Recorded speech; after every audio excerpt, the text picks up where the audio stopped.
सुमन एक छोटे से गांव की रहने वाली थी। उसका दिन सुबह जल्दी उठकर शुरू होता, जब वह खेतों में काम करने जाती और अपने बच्चों के लिए भोजन बनाती। सुमन की दुनिया उसकी छोटी सी झोपड़ी और उसके 3 बच्चों तक ही सीमित थी। सुमन के पति एक दुर्घटना के बाद काम करने में असमर्थ हो गए। सुमन को घर चलाने के साथ बच्चों की पढ़ाई का ख्याल भी रखना था, लेकिन गरीबी के कारण बच्चों को स्कूल भेजना एक चुनौती थी।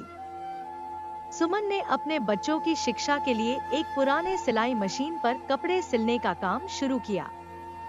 यह सिलाई मशीन उसकी मां ने उसे शादी में दी थी। सुमन ने मेले में अपने सिलाई किए हुए कपड़े बेचना शुरू किया।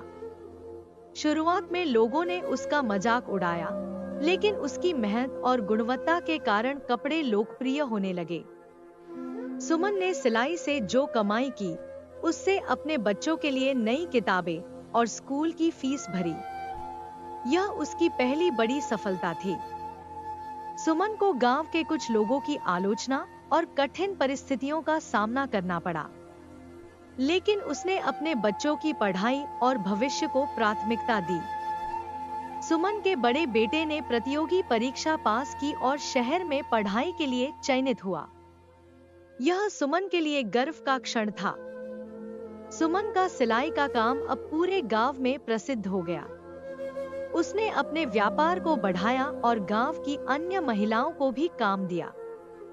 सुमन अब गांव की महिलाओं के लिए प्रेरणा बन चुकी थी। उसकी मेहनत और समर्पण ने उसे एक साधारण मां से गांव की नेता बना दिया।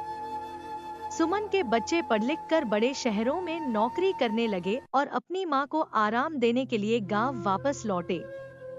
उन्होंने सुमन के लिए एक बड़ा घर बनवाया।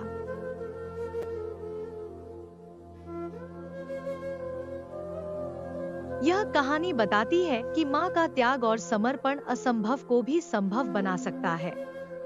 मां केवल परिवार की रक्षक ही नहीं, बल्कि उसके भविष्य की निर्माता भी होती है।